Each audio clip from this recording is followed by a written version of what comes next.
We are all happy for the youth camp these past 3 days. Praise God for that. Hindi lang dahil nanalo sila ng awards, part lang po yun because that is God's grace. It is a blessing that they have, uh, again, maging part actually ng youth camp ng Hierarch dahil opportunity for the youth to hear the gospel, to be reminded of God's truth, for them to know how they are to live their lives as youth. Yun po yung mga importanteng bagay na kanila pong marinig every youth camp. And I do believe not only through the youth camp, every ministry din po natin dito sa ating youth fellowship. So praise God for that at sila po ay naging safe sa kanilang pag-travel. Praise God dahil naging okay naman lahat. May nagkasakit lang daw yata na isa, tama ba? Nagkasakit yata si Dre, sobrang excited yata ni Dre. Pero bigyan naman kaagad ng gamot. So gumaling naman kaagad. Alam naman natin yung kalakasan ng mga bata. Pag excited, nawawala yung sakit. Other than that, thank you for Sister Stella for being there dahil siya yung kapalit ko doon. Dapat ako yung nagbabantay at ako yung dapat tumatanggap ng lahat ng kakulitan ng mga youth. At siya ang tumanggap ng lahat ng yon for the past 3 days. Praise God. And thank you, Sister Stella. Next camp ulit. Praise God for that. Not only that, please do pray continually for the youth dahil after this, malaki pa rin po yung babayaran nila. So, continue to pray for that. Please do buy their food sale dahil yun po yung makakatulong para sa kanila. And if still you want to help out sa ating youth fellowship, please do give po para sa pagbayad naman po nila for their youth camp. So, hindi po natatapos ito. This week naman po, please do pray for me and for Hierarch for the solo camp. I'll be teaching po isang part po sa kanila. Actually, wala po itong session ko doon. Kaya nga lang, naisip lang nila dahil nagparinig ako na nagturo ako noong last February sa kanila na sabi ko, you haven't invited me to teach about love, courtship and marriage. So, doon nila naisip actually nung February lang naka-set up na yata yung kanilang sessions. Ako yung +1 nila. So, they were thankful for that na available daw ako for them.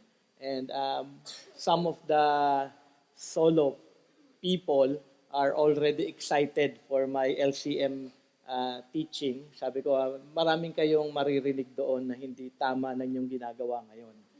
At dapat yung makita ito. So I'm excited for that. So please do pray for Brother Rico Bautista, workers niya sa CCT naman ito gagawin. Please also pray for our young adults na magpa-participate. Around ilang kayo? 13? 13 po sila. So marami-rami din po ito. Praise God for that. So let us pray for their hearts to grow more in the Lord. Especially sa mga darating pong mga teachings na kanilang pakikinggan. So later on, we'll have Lord's Table and then we'll have the Biblical Counseling Training. For those who are members of the church, ito po ay part ng inyong cell attendance. Okay, so be part of the Biblical Counseling Training. We will be finishing yung ating pong presuppositions of Biblical Counseling and then next month, we will be starting our third module with the BCT. Okay, so please do prepare for that later on. The same time, before I start yung ating pong message, siguro we are to pray for the family of Sister Guy. Nag-pass away po yung kanyang sister, yung kanyang panganay. Alam ko panganay yata yun nasa Canada. Yung sister niya nag-passed away last week. And then yesterday naman, nag-pass away yung kanyang sister sa Pampanga. So this is not easy for her, especially for her family. Kaya nga nagpaalam sa akin si Sister Shirley that they're going to Pampanga this morning. Please do pray for us, sabi ni Sister Shirley. Let us pray for Sister Guy. Nasa Pampanga na siguro sila ngayon. And then next week, Wednesday, she will be going to Canada naman to attend the funeral of her sister. Maybe we can pray for Sister Guy and her family for God's comfort. And then let us also pray as we start our service. Lord, indeed, you are a gracious Father, and you know, Lord God, the life of each one. We just submit to you, Lord God, si Sister Guy, maging ang kanyang buong family, Panginoon Ama. We know na hindi po ito madali to have someone, Lord God, in the family die, especially magkasunod pa. We just pray, Lord, that you will give comfort and that you will guide them, O God, in the coming days, that you will sustain them with strength, Lord God, and that you will allow also the gospel, O God, to be shared. Kung meron man, Panginoon Ama, na i-open up po kayong opportunity. We pray, Lord, that the gospel may be heard.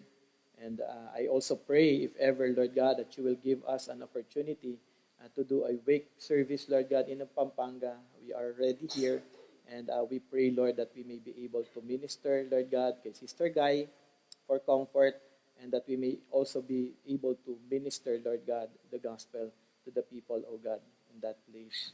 So we pray, Lord, for your mercy, for your guidance, for your grace to sustain them and guide them, Lord God, in the coming days, especially as he will be traveling, Lord God, to Canada this coming Wednesday. We pray for your protection. We pray that you will continue to keep Sister Guy na patuloy lamang po nakatingin sa inyo, nagtitiwala sa inyo, at umaasa lamang palagi sa iyo at makita na kayo ay Diyos na mabuti. So we submit everything to you, into your hands, O God.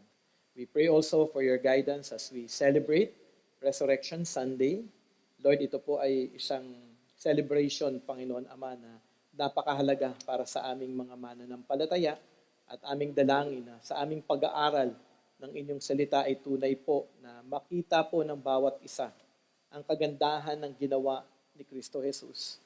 Ang kanyang muling pagkabuhay ay tunay na naghatid ng bagong buhay sa aming mga mananampalataya at nawa makita po namin ito ng tunay na hindi lamang parang passing by lang, Lord, yung resurrection, but Lord, may we live out, Lord God, ito pong katotohanan na ito na ginampanan po ng aming Panginoong Jesus para sa amin upang kami ay magkaroon ng bagong buhay sa Kanya at kami ay tunay na mamuhay para sa iyong kalooban. So we pray for your blessing, and as we study and as we listen, Lord, may we glorify you. In Jesus' name we pray. Amen. Isa sa mahalaga na ating ipinagdiriwang kada taon ay ang resurrection na ating ipinagdiriwang ngayon. Mahal na araw kung ito ay ating tawagin. Hindi dahil mataas yung presyo ng gasolina, kundi ito ang Filipino translation ng Holy Week na dapat tinatawag na banal na linggo. O in Spanish, dahil tayo ay Spanish-influenced country, tinatawag din natin itong Semana Santa. Kidding aside, bakit mahalaga ang resurrection para sa ating mga mananampalataya? Siguro ang pinakamadalas na parang tinitignan natin na mahalaga ay yung Christmas.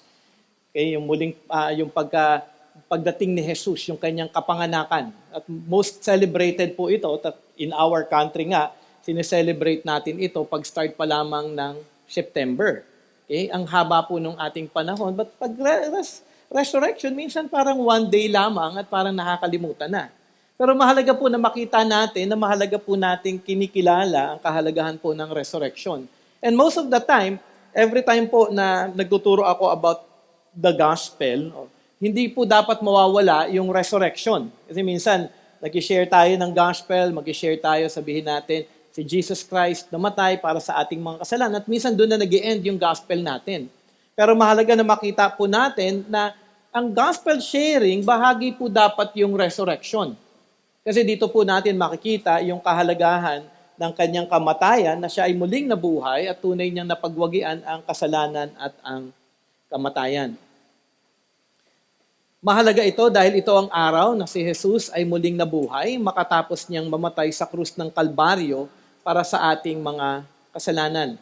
Resurrection is a promise given by Jesus in many passages. So makikita natin, pagtupad po ito sa kanyang promise. Sabi po sa Matthew 16:21, from that time, Jesus began to show his disciples that he must go to Jerusalem and suffer many things from the elders and chief priests and scribes and be killed, and on the third day, be raised. So, promise po ito ni Jesus Christ. Sinabi niya po ito habang siya po ay nagmi-minister. Matthew 17, uulitin niya ito in verse 22 to 23. As they were gathering in Galilee, Jesus said to them, "The Son of Man is about to be delivered into the hands of men, and they will kill him. And he will be raised on the third day." Sinabi ulit ito ng ating Panginoong Jesus. Then in Matthew chapter 20, uulitin niya po muli ito. Verse 18 to 19, "See, we are going up to Jerusalem, and the Son of Man will be delivered over to the chief priests and scribes, and they will condemn him to death, and deliver him over to the Gentiles to be mocked and flogged and crucified, and he will be raised on the third day." So if we're going to look at the Bible, paulit-ulit po na sasabihin ng ating Panginoong Jesus na siya ay muling mabubuhay. Ito ay pagtupad ni Jesus sa kanyang mga sinabi na sa ikatlong araw siya ay muling mabubuhay. So resurrection, partly of it, ang kagandahan po nito ay pagtupad ng ating Panginoon sa kanyang paghayag na siya ay muling mabubuhay. Hindi po siya nagsisinungaling. Hindi po ito'y parang sinabi lamang niya para, alam mo, may masabi lamang siya. Kundi sinasabi niya ito at kanyang gagawin ito at kanyang itinupad ito on the resurrection day. Hindi lamang actually pagtupad ng pangako ni Jesus ng kanyang sinabi, kundi maraming biyaya pa ang hatid ng resurrection para sa ating lahat. Isa-isahin ko lamang po ito at dadaanan ko. It proves Jesus is truly the Son of God. So resurrection proves that He is the Son of God. Romans 1:4, "And was declared to be the Son of God in power according to the Spirit of holiness by His resurrection from the dead." Not only that, it confirms that His sacrifice was accepted. So namatay siya, tinanggap yung kanyang sacrifice of death on the cross, kaya siya muling nabuhay. 1 Corinthians 15:17, "As if Christ has not been raised, your faith is futile, and you are still in your sins." Pero muli siyang nabuhay, kaya tayo ay nagkaroon ng kapatawaran. Third, it guarantees our future resurrection. 1 Corinthians 15:20-23 reads, "But in fact, Christ has been raised from the dead, the first fruits of those who have fallen asleep. For as by a man came death, by a man has came also the resurrection of the dead. For as in Adam all die, so also in Christ shall all be made alive." Napakagandang promise po ito. "But each in his own order, Christ the first fruits, then at His coming, those who belong to Christ." So ibig sabihin, tunay na ako din magre-resurrect. So nag-resurrect si Jesus Christ, ako in the future will also be resurrected. Magkakaroon din ako ng bagong katawan, katulad ng kay Kristo Jesus. Fourthly, it establishes Jesus as the reigning Lord. Acts 2:36, "Let all the house of Israel therefore know for certain that God has made Him both Lord and Christ, this Jesus whom you have crucified." So siya ngayon ang tinikilala nating Panginoon dahil muli siyang nabuhay at pangsawalang hanggang buhay. Not only that, it gives unshakable hope in suffering. Kung ako man ay may hope, hindi mawawala yung aking hope because of Christ's resurrection. 1 Peter 1:3, sabi doon, "Blessed be the God and Father of our Lord Jesus Christ. According to His great mercy, He has caused us to be born again to a living hope through the resurrection of Jesus Christ from the dead." So hindi ako dapat mawawala ng pag-asa. Dahil ako ay buhay kay Kristo Jesus. Dahil sa kanyang muling pagkabuhay. Not only that, it guarantees the final restoration of all things. Na lahat ay mababago. Colossians 1:18, "And He is the head of the body, the church. He is the beginning, the firstborn from the dead, that in everything He might be preeminent." And lastly, which will be our topic and our study for this morning, it gives believers power for new life now. Ibig sabihin, tayo ay mayroong bagong buhay, na tayo ay magkakaroon ng kakayanan na mamuhay, na makasunod sa Kanya ngayon dahil sa Kanyang resurrection. Sabi sa Romans chapter 6 verse 4, "We were buried therefore with Him by baptism into death, in order that just as Christ was raised from the dead by the glory of the Father, we too might walk in newness of life." So ang dami pong benefit ang resurrection ng ating Panginoon. Because of the resurrection of our Lord Jesus Christ, we have received new life. At dito tayo magbibigay tuon sa ating pag-aaral ngayong umagang ito. Ating aaralin po ang Romans chapter 6, verses 1 to 11.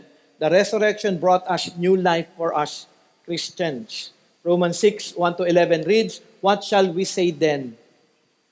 Are we to continue in sin that grace may abound? By no means. How can we who died to sin live in it? Do you not know that all of us who have been baptized into Christ Jesus were baptized into his death? We were buried therefore with him by baptism into death, in order that, just as Christ was raised from the dead by the glory of the Father, we too might walk in newness of life. For if we have been united with him in a death like his, we shall certainly be united with him in a resurrection like his. We know that our old self was crucified with him in order that the body of sin might be brought to nothing, so that we would no longer be enslaved to sin. For one who has died has been set free from sin.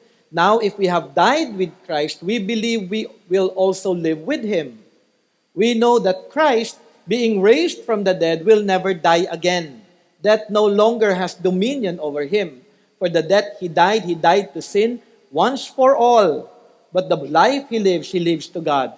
So you also must consider yourselves dead to sin and alive to God in Christ Jesus." Romans 6, 1 to 11 shows us the resurrection is not just something Christ experienced. It is something believers share in. So, ibig sabihin, itong resurrection na ito ay hindi lamang kay Jesus, kundi bahagi po tayo ng resurrection nito kung tayo ay tunay na kaisa kay Kristo Jesus. Yung message po ni Paul ay simple lamang. Because Christ died and rose again, you are no longer who you used to be. Yun yung sinasabi lamang po dito na Paul. Hindi na ikaw yung dating ikaw. Kung si Kristo ay namatay at muling nabuhay, at kung ikaw ay nanampalataya at kaisa ni Kristo Jesus, ikaw ngayon ay may bagong buhay na kasama niya. Dahil namatay at nabuhay na muli si Kristo, hindi ka na ang dating ikaw. Totoo ba ito sa inyong buhay? Na kung ikaw nga ba ay tunay na isa kay Kristo Jesus, hindi na ikaw yung dati?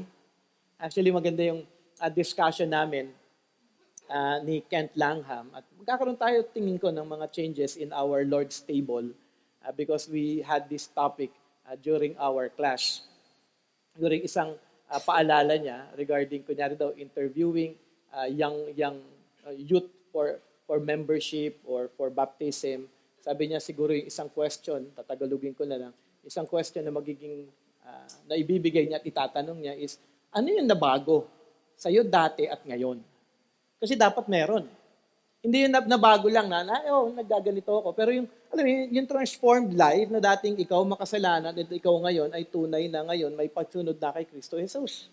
Kasi dapat talaga may obvious. Hindi lang yung nagbabago kapag Sunday.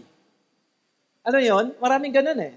Nagbabago lang pag Sunday, may halo na pagdating ng Sunday, pero pagdating ng Monday to Friday, ano talaga yung buhay mo? So, yung changes should be something that is consistent. It's not something na parang, ganito. Dapat may tunay na pagbabago. At dapat mahalaga na makita po ito ng isang tunay na tao. Dahil even here in our study, mahalaga po na makita natin ito. Dahil kung ikaw ay isa na kay Kristo sa kanyang kamatayan at muling pagkabuhay, you have a new identity, you have new power, ibig sabihin, may explain ko po yun, and you have new way of living. May bago ng kapamaraan ka na sa iyong pamumuhay na dati ito. Kaya nga actually, isipin mo ano yung gustong-gusto mo nung hindi ka pa Christian gawin? Hindi ba nabago yan nung ikaw ay naging Christian na? Siyempre dapat may pagbabago na. Kasi kung nakikristo ka na, ito yung dati mong pangarap, yung pangarap mo ngayon, ililinya mo na doon sa nais at kalooban ng ating Panginoon. Yun yung transformation. Hindi yung parang, ito yung pangarap mo, ito pa rin yung pangarap mo hanggang ngayon na hindi naman ayon sa kagustuhan ng Panginoon. Ang pagbabago ay hindi lamang masabi lang na may mabago. Pero naililinya mo na ngayon yung buhay mo ayon sa kalooban ni Kristo Jesus. Hindi na sa kalooban natin. At mahalaga po na makita ito. Today, I do hope, and that is my prayer, na sana nga po ito ay tunay na maging buhay sa bawat isa. Today, we will walk through Romans 6, 1 to 11, and see 4 resurrection realities that shape the Christian life. Ano po ba itong 4 na ito? Ano nga ba ang hatid ng resurrection sa ating mga mananampalataya? So ano po itong 4 na ito? Una, the resurrection breaks sin's dominion, verses 1 to 4. The resurrection gives us new identity, verses 5 to 7. The resurrection guarantees our new life in verses 8 to 10.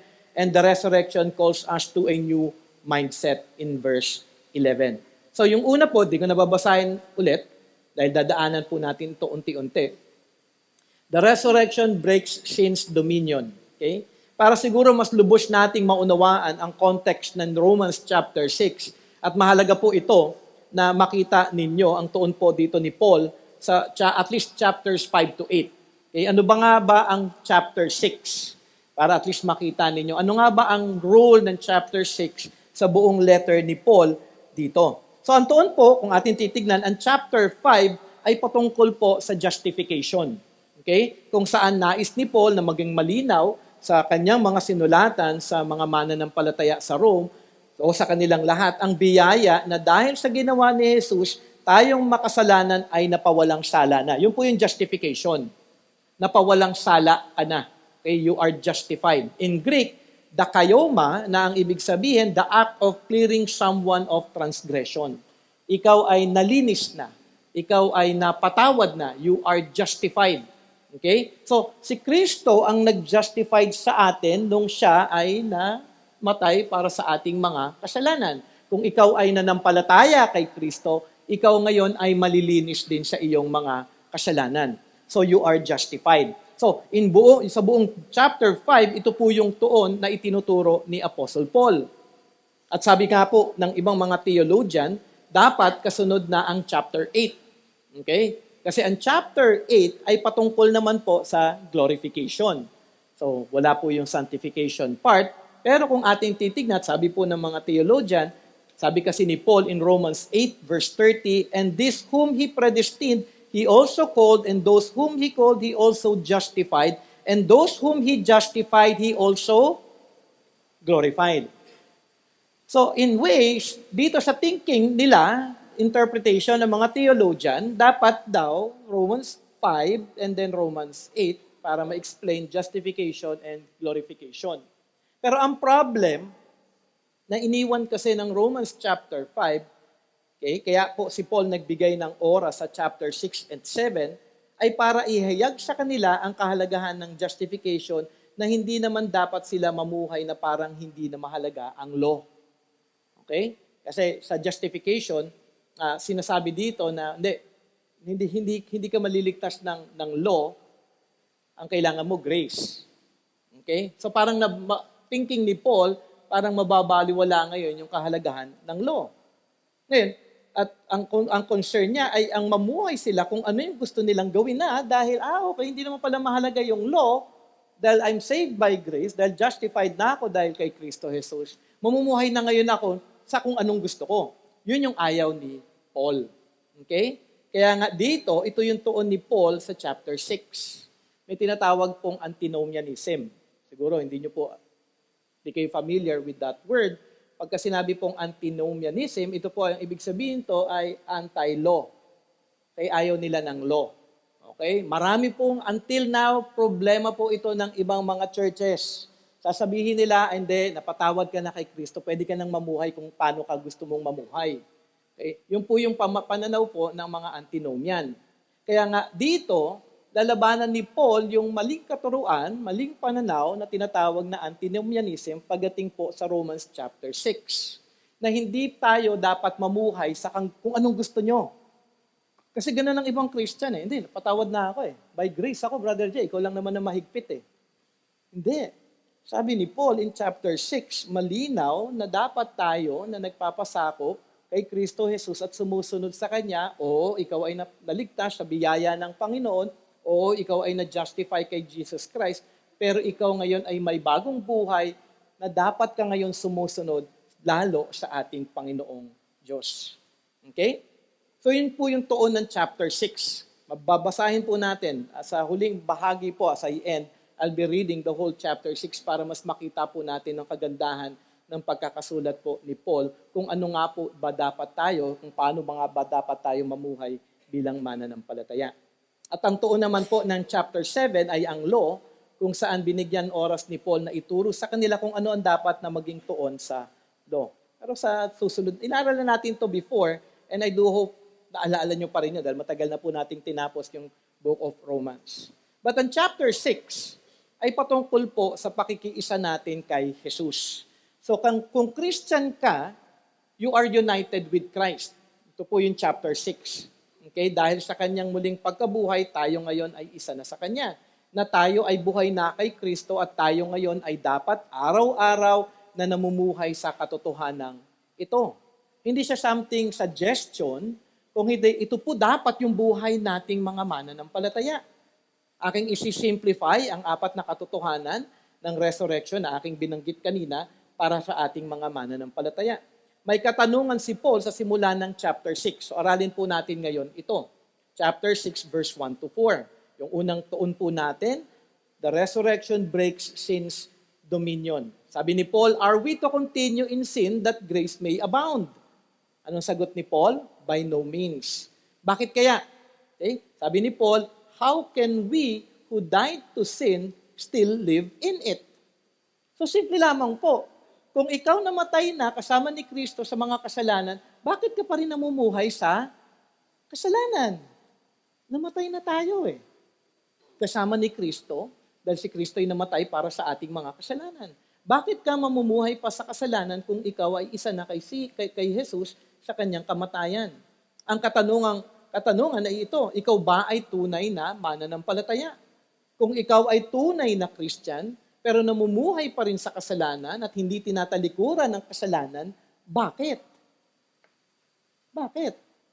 Kasi kung aaralin natin, yung paulit-ulit babasahin ng Romans chapter 6, sinasabi dito yung ating pagkakaisa kay Kristo Jesus. Ibig sabihin lamang nito, ikaw ay tunay na maaaring wala pa kay Jesus dahil sa patuloy mong pamumuhay sa kasalanan. Kaya nga it's not about the profession of faith. Marami magsasabing Christian, pero tignan natin kung paano mamuhay ang isang tao. Kaya hindi tayo yung parang umattend lang sa church natin, ay Christian yan. Hindi. Let's check the life. Kasi meron pong basis po dapat tayo at scripture na ating pinangahawakan na dapat nating tignan at suriin din. Hindi lang ang ibang tao, kundi unang-una ang ating mga sarili. Ako nga ba ay tunay na kaisa kay Kristo? Ako nga rin ba ay namumuhay pa rin sa mga kasalanan ko noon, nung hindi pa ako nakakakilala sa Kanya, at ngayon na sinasabi ko nakakilala ko, ano nga ba ang aking buhay? Hindi ko sinasabi na hindi ka na magkakasala dahil ako'y patuloy pa rin na nagkakasala. Pero namumuhay na alam mo na kung ano ang kasalanan at patuloy ka pa rin sa kasalanan ay hindi magandang patotoo sa iyong pakikiisa kay Jesus. Alam mo yun, yung kinorek ka na, nabasa mo na sa Bible, kasalanan ito. Okay, sabi kasalanan, bahala ka sa buhay mo. Alam mo yun, wala bang conviction? Dapat po ganun eh. Hindi ako yung nagkasabi nito. I'm just explaining scripture. Kasi malinaw naman na sinabi dito, how can we who died to sin still live in it? Diba? Kung ikaw ay patay na, bakit ka pa rin namumuhay sa kasalanan hanggang ngayon? Hindi ko sinasabing hindi na tayo magkakasala, pero inyong suriin mabuti ang inyong buhay. Tunay ka nga bang kaisa ni Kristo Jesus o niloloko nyo lang ang sarili ninyo? At yun po yung pinakaayokong mangyari. Kasi ang liit lang po natin dito sa church. Ang liit-liit lang po natin. At gusto ko sana lahat kayo ay magkaroon ng tunay na kasiguruhan sa inyong kaligtasan. Na tunay nyong suriin. Ikaw ba ngayon ay namumuhay sa kasalanan at sinasabi mong Christian ka, itigil mo na ang iyong kasalanan at mamuhay ka na tunay na kaisa ni Kristo Jesus. Maaari kasi na tunay na ikaw ay nagkasabi pero ikaw ay namumuhay pa rin sa kasalanan, ibig sabihin lamang ay walang tunay na repentance. Alam niyo yung repentance? Di ba sabi ko nga, confession, saying the same thing, sinasabi mo kay God, nagkasala ako, nagsinungaling ako, Lord, sabi mo sa iyong Bible, kasalanan ng pagsisinungaling, Lord, forgive me and I confess and I acknowledge that I have lied. And then repentance. Nag-confess ka, ang repentance is not just a change of mind. Bahagi po yun. But repentance is turning away from sin and then following Jesus Christ. So you have to check. Nag-repent nga ba ako? Kasi ang dami yung magsasabi nag-repent dahil ang repentance nila in their own view is just saying sorry. But saying sorry is not enough. There should be turning away from sin and following Jesus Christ. Ating ipagpatuloy yung argument ni Paul. Sabi pa niya, do you not know that all of us who have been baptized into Christ Jesus were baptized into His death? So, kaisa ako kay Kristo. Ano ba yung symbolism ng baptism? Baptism is nilulubog ka sa tubig, you are saying that you also died with Jesus Christ. Okay? And then verse 4, sabi doon, we were buried therefore with Him by baptism into death. Kung ikaw ay baptized, ikaw ay kaisa na ni Kristo na namatay. Kaisa ako doon kay Kristo sa krus ng Kalbaryo na kanyang pinagbayaran na nga ang aking mga kasalanan. Paul says we have been baptized into His death and buried with Him dahil may nangyaring napakahalaga. Namatay tayo kasama ni Kristo. Kung tayo ay tunay na mananampalataya, mahalaga ito. Ako ay namatay kasama ni Kristo Jesus. Inilibing tayo kasama niya. So yung dating ako, inilibing na ito at namatay na. Kung ikaw ay isa na kay Kristo, ang katotohanan ito ay totoo dapat sa iyong buhay. Namatay tayo kasama ni Kristo Jesus sa kanyang kamatayan. At mahalaga po yun. Mahalaga na pag-isipan po ninyong maigi po ang katotohanan ito. Namatay nga ba ako sa aking mga kasalanan na kasama si Kristo Jesus? Kaisa nga ba ako dun sa kamatayan ni Kristo Jesus? Yung dating Jairus ba, namatay na ba ito? At nakikita nyo bang namatay nga ba ito? Bilang patunay ng inyong pakikiisa kay Kristo Jesus. Ibig sabihin, kung tunay kang nanampalataya kay Jesus, may tamang pagkilala ka na sa kasalanan. Kaya nga kasalanan is major doctrine po ito in terms of salvation. Hindi po natin pwedeng alisin ang doctrine of sin. Kasi kung walang pag-unawa talaga ng lalim kung ano ang kasalanan, laban sa kabanalan ng ating Panginoong Diyos, hindi po natin maiintindihan kung ano nga ba ang kahalagahan ng mamatay sa kasalanan kasama ni Kristo Jesus. Alam mo na ang kasalanan ay laban sa Diyos na banal. Alam mo na ang kasalanan ay may kabayaran at ito ay kamatayan. Pero dahil sa biyaya ng Diyos, nakilala mo si Jesus na siyang namatay para sa iyong kasalanan. Dahil sa biyaya ng pananampalataya, kinikilala mo ngayon ang pakikiisa mo kay Jesus. Noong si Jesus ay namatay, kasama ka na rin sa kanyang kamatayan. Ang dating ikaw ay namatay na. Namatay na nga ba yung dating ikaw? Buhay na buhay pa rin hanggang ngayon. Walang pagbabago. Yung pagdanasa mo nung dating ikaw, ay ganito pa rin ang pagdanasa mo hanggang ngayon. Hindi napalitan ng pagdanasa na makadiyos, hindi napalitan ng pagnanasa na makasunod sa ating Panginoong Diyos. Dapat may bagong buhay. Kapag may sin, may conviction ka kagad, may guilt ka. Ang nais mo kagad pag may sin is to repent and to ask the Lord for forgiveness and mercy. You don't belittle sin in your life because why? You know that you already died doon sa sin na yun. At nakakahiya dahil, alam niyo yun, namatay si Kristo sa krus ng Kalbaryo para sa ating mga kasalanan. Ganun kabigat po yun. Hindi po maliit na bagay na si Kristo ay bumaba dito sa lupa para mamatay sa ating mga kasalanan. Hindi dapat niya gawin yun. Pero ginawa niya. Upang tayo ay magkaroon ng kapatawaran. Upang tayo ay mapatawad. Upang tayo hindi na magpatuloy pa na mamuhay sa kasalanan. Pero kung ikaw ay isa na kay Jesus, si Jesus ba ay nanatiling patay? Hindi, di ba? Namatay si Jesus, ikatlong araw, sabi sa scripture, siya ay muling nabuhay. Kaya sabi ni Paul sa verse 4, sa susunod na bahagi, in order that, just as Christ was raised from the dead, by the glory of the Father, we too might walk in newness of life. Yun yung blessing. Namatay tayo kasama ni Jesus in order that, so that, ibig sabihin, purpose. For the purpose of what? for the purpose so that we may also walk in the newness of life because Christ was raised on the third day. Namatay si Kristo, nabuhay siya para tayo magkaroon ng bagong buhay. Yun yung sinasabi ni Paul. Kaisa tayo sa kamatayan, kung ikaw ay tunay ng palataya, kaisa din tayo sa kanyang muling pagkabuhay upang tayo ay magkaroon ng buhay na makasunod na kay Kristo Jesus. Kung kaisa ka sa kamatayan ni Jesus, ang dating ikaw ay patay na rin at ngayon kaisa ka na rin ni Jesus sa muli niyang pagkabuhay. Ito po yung biyaya ng resurrection. Dahil kay Jesus, ikaw ay isa na rin sa kanyang muling pagkabuhay upang ikaw ay mamuhay na lumalakad sa bagong buhay na hatid ni Jesus. So this is the resurrection.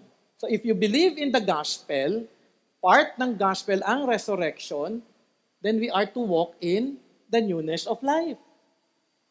Hindi lang tamang, ay ako basta't ako, Brother Jay, napatawad na ako, bahala ka dyan sa mga pinagsasabi mo. Hindi. Sinasabi sa scripture, we have a newness of life. Napakaganda po nito. Later on, makikita pa natin. And dahil ito po yung purpose ng union natin. The purpose of this union is not death, hindi lang para mamatay tayo kasama ni Kristo. It is new life. Yung union natin is so that we may have new life. Gusto niyo pa ba yung dating kayo? Actually, yung magiging question eh. Gusto niyo pa rin ba yung dating kayo na makasalanan at malayo sa Diyos? Gusto niyo po ba yun? O gusto niyo ng bagong buhay na hatid ni Kristo Jesus? Mahalaga na makita po natin ang katotohanan na ito. Kaya nga po, resurrection for Christians is something that we are to be celebrating about. Dahil ito po'y napakalaking biyaya para sa ating lahat.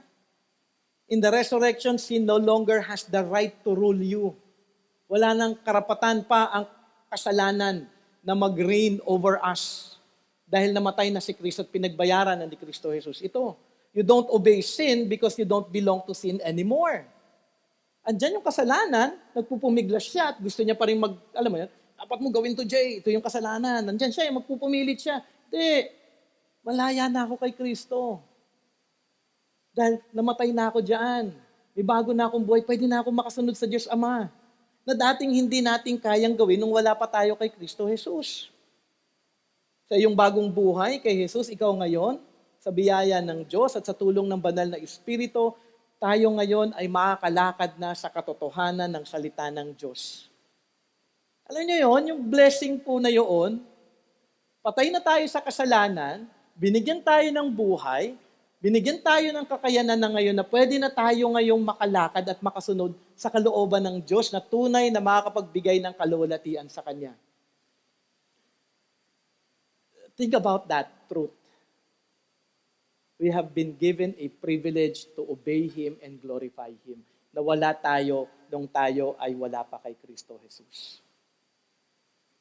We have been given that great privilege. Dapat tayo lahat sa impyerno na eh. Pero binigyan pa rin tayo ng pag-asa ng Diyos kay Kristo. Alam mo, Jay, dapat wala ka na eh. Pero dahil mahal kita, bibigyan kita ng pagkakataon sa aking anak. Bibigyan kita ng bagong buhay para ka makalakad ng tama sa harapan ko. We don't squander resurrection. We hold on to it.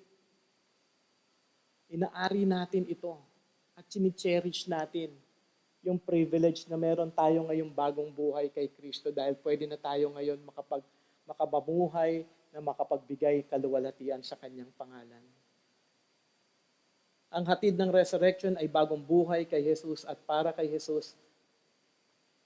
At ikaw ngayon ay makasunod na kay Jesus para sa kaluwalhatian ng Ama.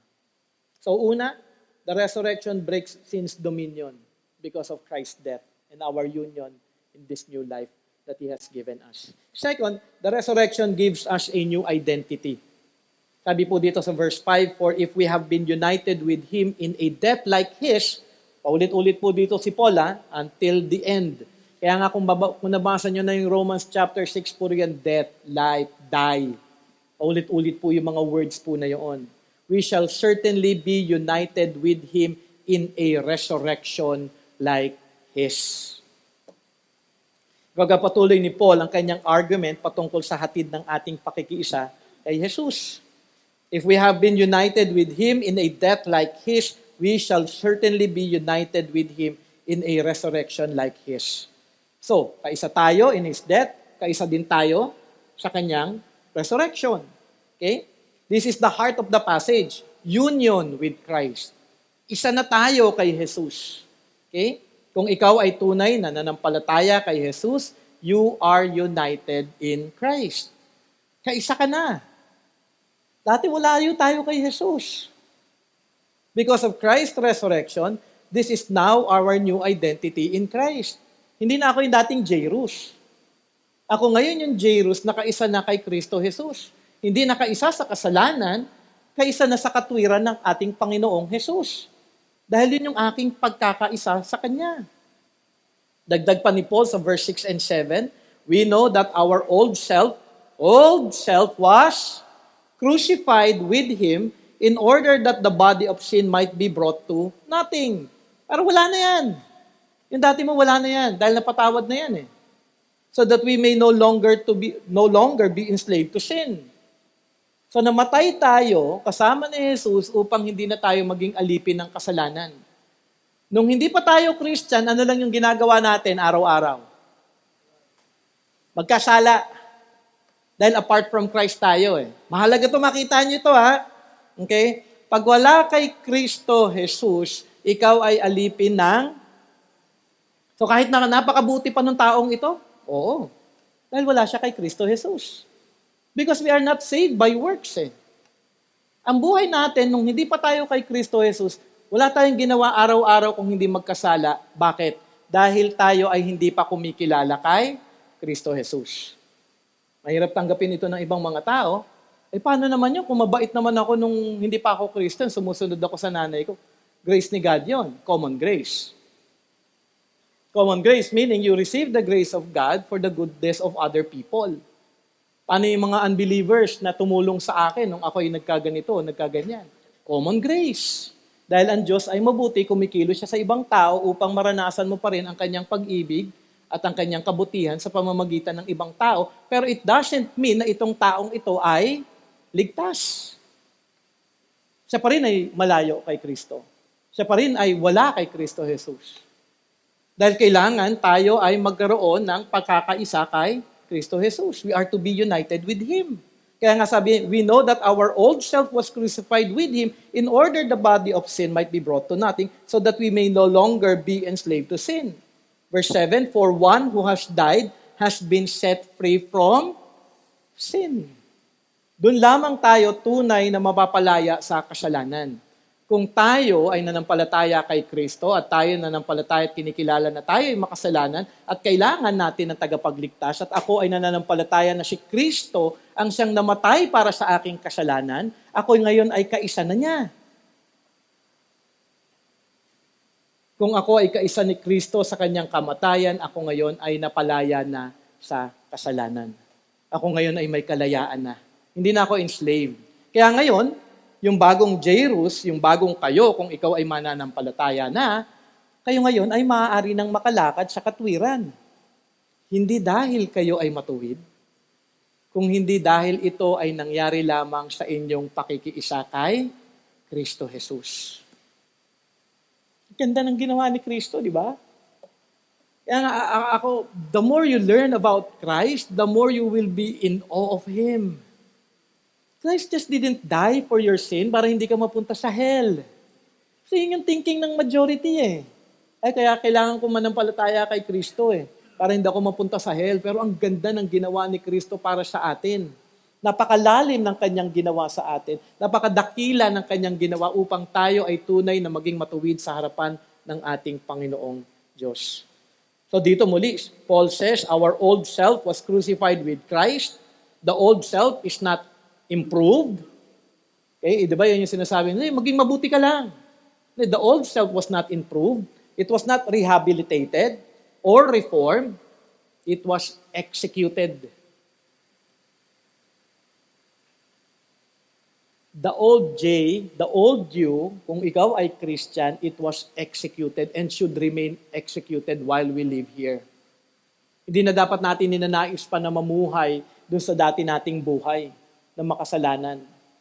Kung hindi nagnanais na tayo na makalakad dun sa bagong buhay na ibinigay ng ating Panginoong Diyos sa atin. Why? Sabi nga, so that the body of sin might be brought to nothing. Para tayo ay hindi na maging alipin sa kasalanan. Di ba ang isang tunay na Christian may patuloy na paglago? Di ba? May sanctification. Di ba? Kung inyong isipin, kung Christian ka na, for example, Christian ka na for 20 years, nakikita mo ba yung progress ng paglago mo sa wangis ni Jesus? Sana, no? Dapat.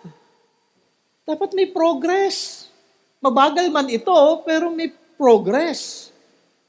Hindi yung parang kung ano ka nung hindi ka Christian, tapos sasabihin mong Christian ka, ganun ka pa rin, walang sanctification. Kasi ang Christian may paglago. Progressive sanctification. May patuloy tayong paglago. Kung dating mahal mo yung asawa mo, dapat mas mahal mo yung asawa mo ngayon. Kung dating ikaw ay namumuhay ng alam mo yun, mabait sa iyong kapatiran, mas lalo ka dapat na bumabait. Kung ikaw ay dating matulungin, dapat mas lalo kang magiging matulungin. May patuloy na paglago para sa ating mga mananampalataya. Ang dating ikaw ay unti-unti nang namamatay. Nakikita niyo ba yon? At hindi ka na ang dating ikaw. At ito ay dahil sa ating pakikiisa kay Kristo Jesus na ating natanggap bilang biyaya ng Diyos. Kaya naman kung ikaw ay katulad pa rin ng dati, wala kang pakikiisa kay Jesus, kung ikaw ay patuloy pa rin sa kasalanan, ikaw ay walang pakikiisa din kay Kristo Jesus. Simple lamang po yun. Dahil sabi ni Paul, for one who has died has been set free from sin. Dahil ikaw ay isa na kay Jesus, si Jesus na ngayon ang iyong bagong identity. Sino yung dapat na nakikita na sa atin? Si Kristo. Dahil yun na yung bago nating identity. Hindi na ikaw yung dating ikaw na ay isa na kay Jesus. Ang buhay mo ay isa na sa Kanya. Ano ang resulta ng katotohanan ito? Ikaw ngayon ay lumalakad na kaisa ni Jesus. Sumusunod ka na kay Kristo. Ikaw ngayon ay Kanyang tagasunod. So pangalawa, the resurrection gives us a new identity. Third, the resurrection guarantees our new life. Sabi po sa verse 8 to 10, now if we have died with Christ, we believe that we will also live with Him. We know that Christ, being raised from the dead, will never die again. That no longer has dominion over him. For the death He died to sin once for all. But the life He lives to God. Pakaganda po nitong verse na ito. In verses 8 to 10, makikita ang mahalagang paalala ni Paul na malinaw na dapat sa ating itong katotohanan ito na if we have died with Christ, we believe that we will also live with Him. We died with Christ, ibig sabihin, we also now live with Him. So paulit-ulit si Paul. Pag paulit-ulit, ito ay mahalaga. Kasi para pagkatapos mong basahin yung Romans 6, I died, I live with Christ. Alam mo yun, yung parang mariretain siya talaga sa isip mo. Form of writing kasi yan eh. Okay? May paulit-ulit in a different phrase para iyong talagang makita at maunawaan ang kahalagahan ng ating pakikiisa kay Jesus. Verse 9, dahil sa kamatayan ni Jesus at dahil muli siyang nabuhay, ang kamatayan ay wala ng kapangyarihan pa kay Jesus. Christ is victorious over sin and death. Kaya nga, death no longer has dominion over Him. So kung tayo ay kaisa kay Kristo, ibig sabihin, kamatayan ay wala na ring kapangyarihan sa atin. Kasama nung tayo ay napatawad na sa ating mga kasalanan. Tayo ay may kasigurahan na rin na ang kamatayan at kasalanan ay wala nang panghawak na rin sa atin dahil sa ating pakikiisa kay Jesus. Hindi ibig sabihin ito na hindi na tayo magkakasala, pero atin ang mapagwawagian ng kasalanan dahil sa tulong ng Holy Spirit na ating masunod na ngayon ang kalooban ng Diyos. Hindi na rin tayo dapat matakot sa kamatayan dahil kahit na tayo ay mamamatay physically, pero pagkatapos tayong mamatay physically, ang ating mga katawan, mamatay ating katawan physically, atin ang makakasama si Jesus pang sa walang hanggan. Hindi na tayo pwedeng matakot sa kamatayan. So when we die, alam mo yun, in a blink of an eye, kaharap mo na si Jesus. Pero kung wala ka kay Kristo, nakakatakot. In a blink of an eye, you're in hell. So there's only two ways. Either you are united with Christ or you're not united with Christ. Kung hindi ka united with Christ, panghahawakan ka ng kamatayan, panghahawakan ka ng kasalanan. At pagbabayaran mo ang lahat ng kasalanan mong ginawa dahil hindi ka napatawad. Kaya napakahalaga ng kaligtasan. Hindi ito simpleng bagay na pwede niyong pagdesisyonan mamaya. Pagdesisyonan niyo ngayon. Ngayon pa lamang manalangin na kayo. Kung wala kayo kay Kristo Jesus, I tell you, if you die without Christ, sin has hold on you, death, pangahawakan ka. At in Christ, hindi ka na pangahawakan ng kasalanan, maging ng kamatayan. Dahil napagwagian na ni Jesus ang kasalanan at ang ating kamatayan, tayo ay may eternal life na kay Kristo Jesus. Pero ito ang mahalaga na aking nais na maging malinaw sa inyo. Sabi nga dito sa verse 10, for the death He died to sin once for all. Tapos na. Okay, kung sasabihin ng ibang religion, kailangan mo pang gawin ito. Hindi, the death He died to sin once for all. Kasi ito yung contrast sa Old Testament sacrifices. They have to give sacrifices para sila ay mapatawad. But Christ died only once for all. Tapos na yung sacrifice. So don't ever think, if you are good, para ikaw ay maligtas. Hindi. Pinagbayaran na ito lahat ni Kristo. Wala na tayong kailangan gawin. Ang kailangan niyong gawin ngayon, magpakumbaba sa harapan ng Diyos, manalangin, humingi ng awa, Lord, tulungan niyo po akong maligtas. Kung meron man panalangin at hindi ka pa Christian, kung meron man panalangin at napapakinggan ng Diyos at kung ikaw ay tunay na magpapakumbaba at aaminin mo na ikaw ay makasalanan at humingi ka ng tulong na, Lord, have mercy on me, forgive me of my sins. Lord, have mercy on me, save me. The Lord will listen. You pray that. Importante po ito. Huwag po kayong mamuhay sa kasalanan. Huwag po kayong magpatuloy sa kasalanan. Dahil may hatid pong kapatawaran si Kristo at nagnanais siya na ang bawat isa ay tunay na maligtas at tunay na hindi na ang isa ay mapanghawakan pa ng kasalanan at ng kamatayan kung hindi magkaroon ng buhay na walang hanggan sa Kanya. For the death He died to sin once for all. But the life He lives to God. Yun yung nais ng Panginoon sa atin. Hindi na tayo mamuhay sa kasalanan, kung hindi mamuhay na para kanino? Sa ating Diyos. Kung isa na tayo kay Jesus, kanino na dapat tayo mamuhay? Para sa kaluwalhatian ng Diyos. What is the chief end of man? Ano yung chief end of man? To glorify God and enjoy Him forever.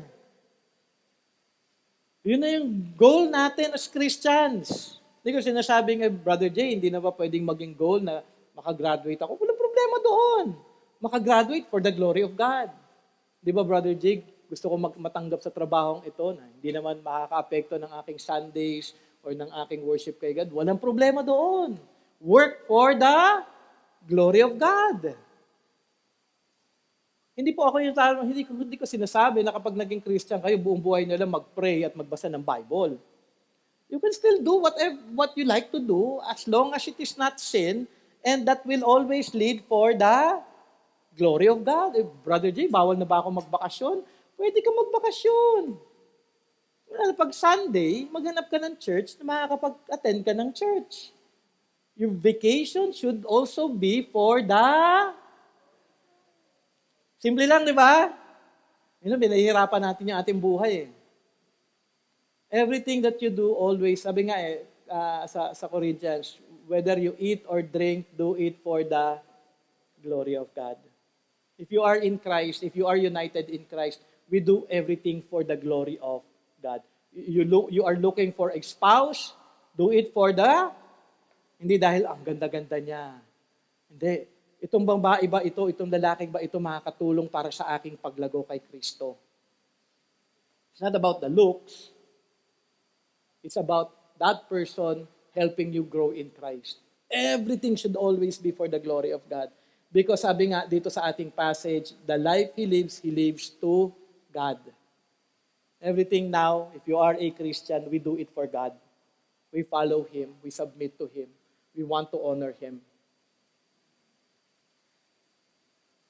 Hindi na tayo dapat pamamuhay para sa ating mga sarili, kundi mamuhay na tayo ayon sa kalooban ng Diyos.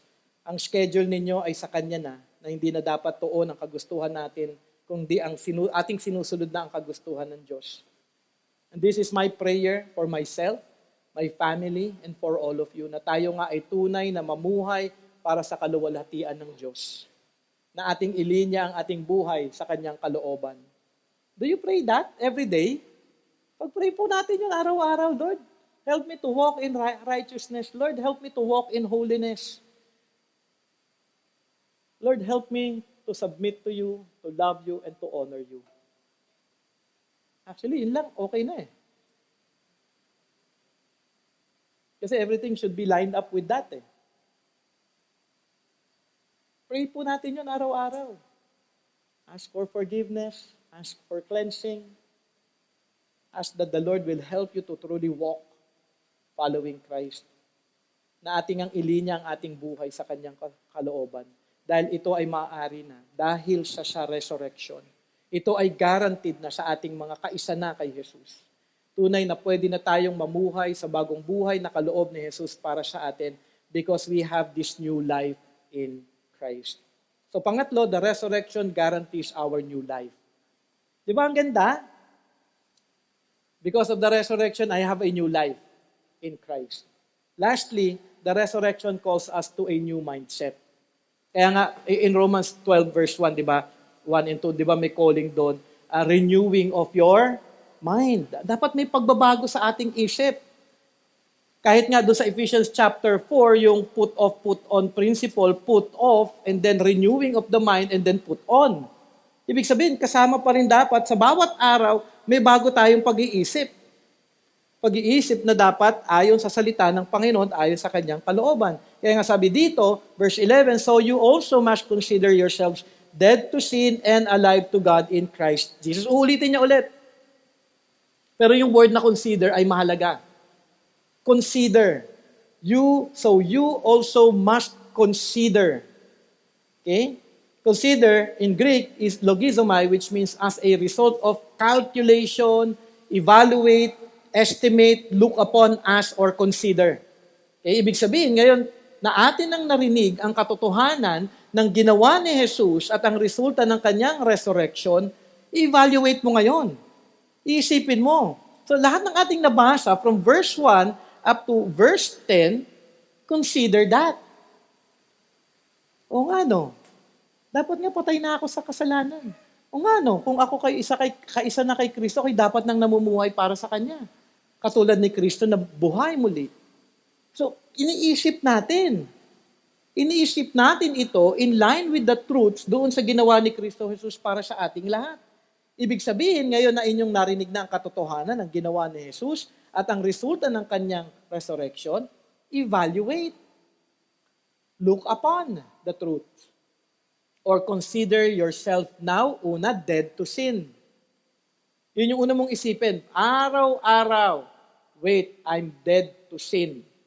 Okay? Ibig sabihin, patay ka na sa kasalanan. Ibig sabihin, hindi ka na alipin ng kasalanan na ating inaral kanina pa. Maari mo na siyang palikuran ngayon. Pwede mo na ngayong tanggihan ang temptasyon. Maari ka nang mamuhay na sumusunod sa Diyos dahil patay ka na sa kasalanan. Dahil sa iyong pakikiisa kay Jesus. Hindi dahil magaling tayo, kung hindi dahil nakilala natin at kinikilala natin ang kagandahan ng ginawa ni Kristo Jesus na kamatayan para sa ating lahat. Napakadakila ng ginawa ni Kristo Jesus sa akin, namatay siya para sa aking mga kasalanan, ako'y patay ng kasama niya. Kaya kailangan kong isipin ito araw-araw, I'm dead to sin. Gusto kong magalit, Lord, I'm dead to sin. Hindi ako dapat nang magalit. although ito yung initial mong mararamdaman, pero may pagpipigil na. Naintindihan niyo yun? Sino sa inyo hindi nagagalit? Tayo nagagalit, di ba? Maaaring nagagalit na kayo, 11:23 na. Di ba? Lahat tayo nagagalit, pero syempre, as a Christian, hindi na tayo dati na nagpapasakop dun sa emotion. Because we consider the truth that we are dead to sin, hindi ako dapat magalit dahil ito'y kasalanan laban sa aking Diyos. Pwede na akong makasunod sa Kanya. At ito po yung concern ng marami. Ang sasabihin nila, hindi ko talaga kayang sumunod. Tao lang, Brother Jay, ha? Sabihin nila lahat yon. Ang hirap sumunod talaga sa kalooban ng Diyos. Hindi ko talaga kaya. Ito ay dahil wala ka pa kay Jesus. Mahirap talaga kahit sa Christian. Hindi ko sinasabing madali. Mahirap din. Pero kung ating aalalahanin ang ginawa ni Kristo para sa atin, kung ang gospel ay ating ipapaalala sa ating araw-araw, makakayanan natin ito dahil makikita natin na si Kristo ay namatay na sa aking mga kasalanan at ako ngayon ay dapat nang sumusunod sa Kanya. Kaya hindi tayo makatalikod.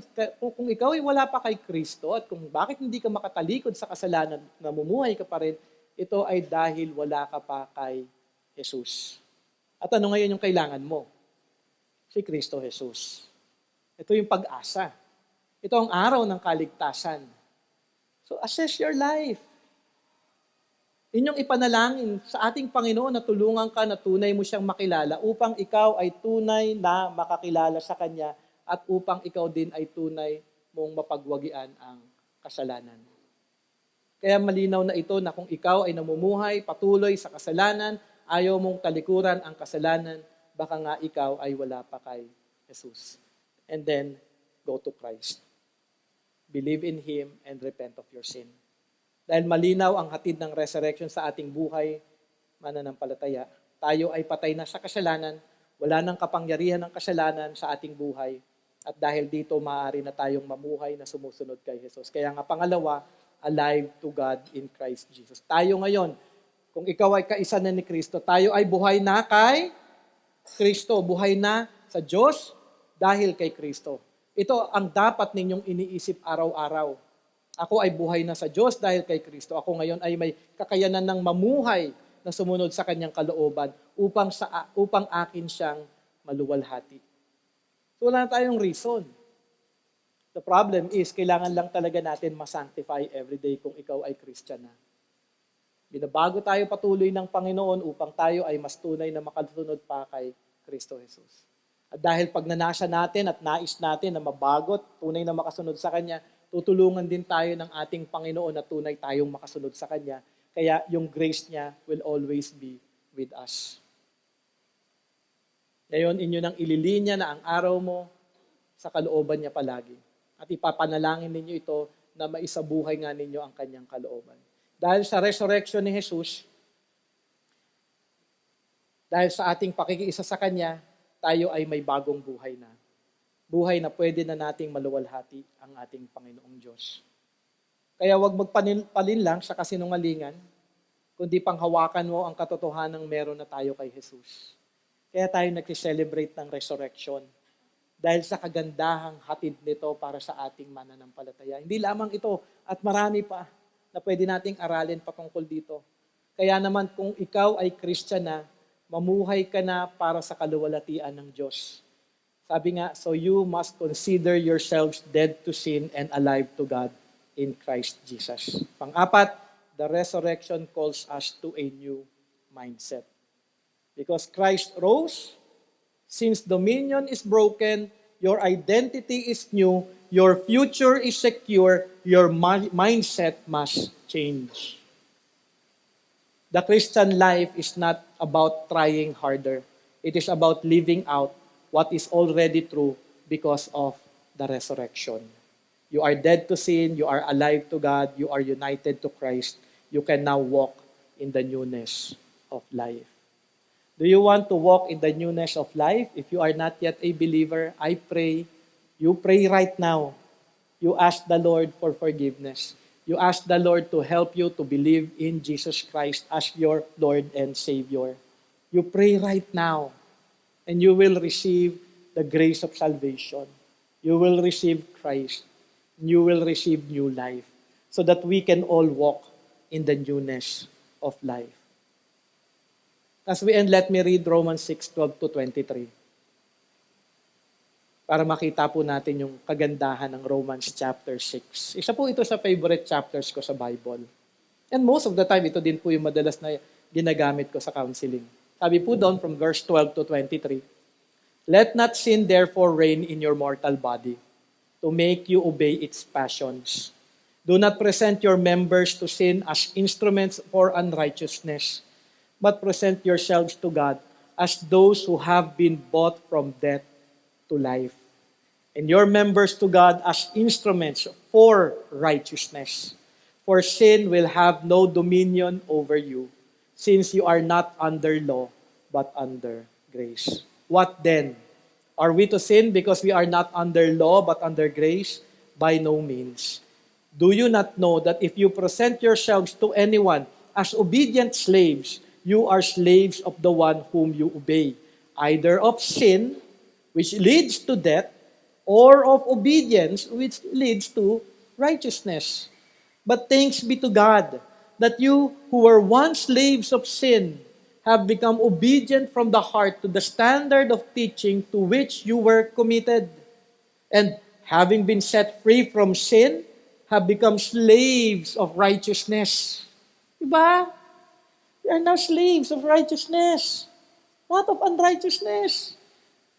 We shun sin. We turn away from sin. We don't want sin. I am speaking in human terms because of your natural limitations. For just as you once presented your members as slaves to impurity and to lawlessness, leading to more lawlessness, so now present your members as slaves to righteousness, leading to sanctification. For when you were slaves to sin, you were free in regard to righteousness. But what fruit were you getting at that time from the things of which you are now ashamed? For the end of those things is death. But now that you have been set free from sin and have become slaves of God, the fruit you get leads to sanctification and its end, eternal life. For the wages of sin is death, but the free gift of God is eternal life in Christ Jesus, our Lord. The Christian life is not a life na gusto lang natin kung ano yung gusto natin gawin. It's good to have fun. It's good to be free. But the Christian life is being slave to Christ. Submitted to Him, loving righteousness, loving to do the things that God wants us to do. Yun yung joy natin eh. And I want you to see that we are now slaves of Christ, slaves of righteousness, that we are to turn away from sin and to truly grow in sanctification and to grow in Christ. Let us pray. Lord, thank you for your word. Thank you for on the third day you have risen. Your resurrection, O God, truly brought immense joy to us Christians. And I pray, Lord, na nawa yung katotohanan na aming mga inaral in Romans chapter 6, even as we have read the whole chapter, ay tunay na maisapuso po ng bawat isa. Kung pwede ko nga lang ipasa lahat ng mga nasa puso ko sa bawat isa, I pray for that. But Lord, I pray, Lord, na by your grace, each one may truly understand the glorious work of Christ on the cross and the glorious resurrection and its blessing, Lord, na hatid sa aming lahat. Natunay nga, Panginoon Ama, na amin pong makita, araw-araw i-consider that we are dead to sin and that we are alive in God through Christ. Lord, thank you for this blessing. Thank you, Lord God, dahil in every opportunity, sa preaching every Sunday, there is the gospel. There is a reminder for us Christians, Lord God, kung paano po kami dapat mamuhay at nawa tunay na maisapamuhay po namin ang lahat ng katotohanan ito dahil sa aming pakikiisa kay Kristo Jesus, sa biyayang ito na inyong ipinagkaloob sa amin na hindi po kami karapat-dapat, Panginoon Ama. Maraming salamat, Panginoon Ama, sa bagong buhay na meron po kami at sa panghawal sa eternal life na amin pong kakaharapin kay Kristo Jesus. Though the eternal life starts now, since we have come to faith, Lord, we are to rejoice in that. And all of that is only because of Christ resurrecting from the grave. Thank you, Lord God, for your blessing. Thank you for teaching us. Thank you for this great reminder, Lord God, that you have allowed us, Lord God, to listen this morning. Lord, we submit everything to you. I pray for those who have not yet been united in Christ, that they may truly come to faith today, that they may truly consider Christ, and that they may repent of their sins, to turn away from it and to truly follow Christ. And for us Christians, help us, O God, na hindi po kami maging pabanjing-banjing na Christian, but Lord, that we may truly be serious in our walk with Christ, that we may truly make Christ as the center of our lives, following you and glorifying you, O God. So thank you, Lord God, once again, as we continue in our service. We pray that you will continue to bless each one, even as we go through our communion service, O God. We pray that you will continue to unite us with Christ and be reminded of Him, of His goodness, O God, and of the life that He has given us. Thank you, O Lord. In Jesus' name we pray. Amen and